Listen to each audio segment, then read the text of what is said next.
Deixa eu te falar, você sabia que a pressão alta é responsável por 60% dos casos de AVC no nosso país e de 40% dos infartos?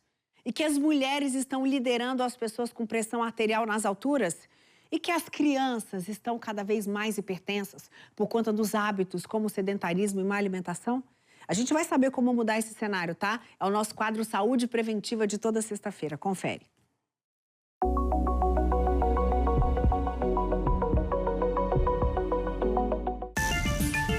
No planeta, com quase 8 bilhões de habitantes, a estimativa por baixo é que 1 bilhão e 400 milhões de pessoas vivam sob forte pressão, a chamada pressão alta. E desse grupo, apenas 23% conseguem manter a doença sob controle, segundo dados da Organização Mundial da Saúde. A cada hora, mais de 1.000 vidas são perdidas em consequência da pressão alta, o que dá mais de 4 milhões de mortes por ano.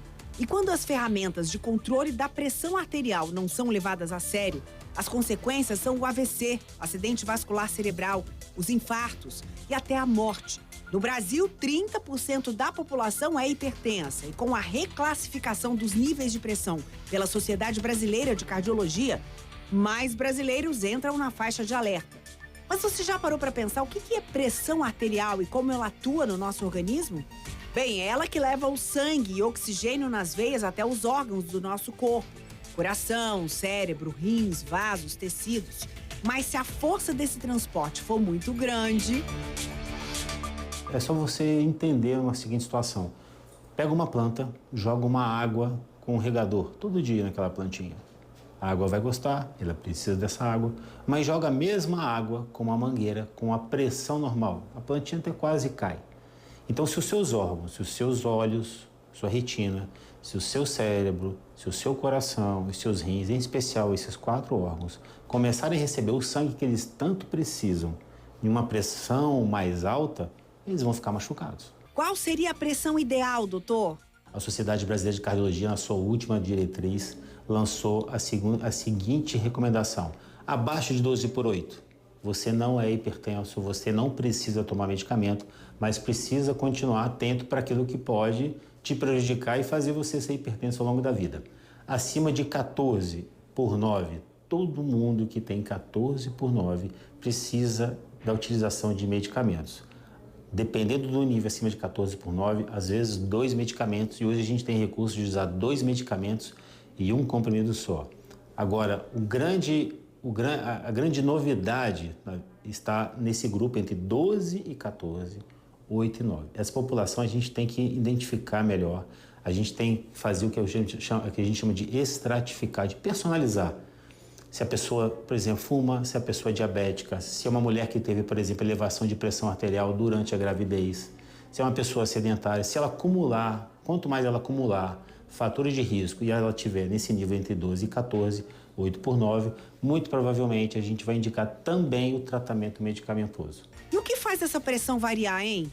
Basicamente, excesso de sal, sedentarismo, aumento do peso, sobrepeso, o próprio envelhecimento e também existe uma predisposição genética. Ou seja, o que faz a grande maioria das vezes, em 95% dos casos, as pessoas serem hipertensas?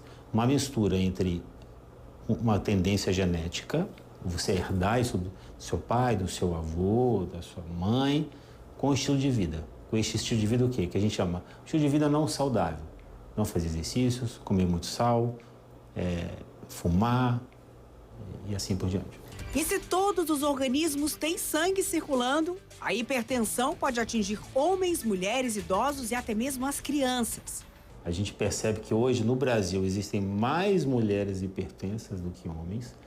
Qual seria a razão disso? Talvez hoje as responsabilidades que as mulheres assumiram, o estilo de vida que a mulher assumiu, que às vezes ela não tinha, de estresse, assim por diante. O estresse também é um fator estimulante, né, da hipertensão. Muitas vezes é o fator que desencadeia, a pessoa tem uma tendência a ser hipertensa, mas acumula uma série de responsabilidades, de estresse na vida dela, que fazem com que ela se torne hipertensa. Hoje a gente também vê crianças, por conta do estilo de vida, muito tempo de tela, fazendo menos exercício, muita comida industrializada, fazendo com que essas crianças consumam mais alimentos salgados, e isso fazendo com que elas se tornem hipertensas logo cedo. A doença é silenciosa e muitas vezes a pessoa nem sabe que a pressão dela é alta. O Luiz, por exemplo, descobriu por acaso, aos 20 anos de idade. Teve que mudar de vida. A minha irmã, na época estudante de medicina, começou a medir, a ferir a pressão de todo mundo em casa. E aí a minha pressão estava alterada. A gente, né, na hora, pensou que estava errado, o aparelho podia estar estragado, mas não era não. A pressão realmente estava alta. A gente passou a ferir diversos horários, várias situações, e realmente havia alteração. Aí, logo em seguida, fui no cardiologista e recebi o diagnóstico que eu estava hipertenso. O jeito é prevenir, né? E se tiver doente, tratar com disciplina. O tratamento não medicamentoso é fundamental. O tratamento medicamentoso é fundamental para um grupo de pacientes especiais, mas mais importante é a gente conseguir fazer com que esse paciente tenha uma adesão ao tratamento, que ele mantenha isso por muito tempo, que os bons resultados vão depender de um tratamento contínuo, que a gente chama de adesão ao tratamento, e o paciente bem aderido, a gente vai ter um controle dessa pressão, e aí sim a gente vai reduzir o número expressivo de AVCs, que são os derrames cerebrais, onde a hipertensão está relacionada com 60% dos casos. Aí sim a gente vai reduzir 40% dos infartos que estão relacionados com a hipertensão arterial. Tem que ter um pouquinho de disciplina para tomar a medicação em dia, sempre estar consultando o cardiologista e repensar a questão da vida mesmo. Então, passar a fazer atividade física, melhorar um pouquinho a alimentação, reduzir ali a alimentação com muito sal, beber um pouquinho menos, ter um pouquinho mais de regras, dá para ser feliz.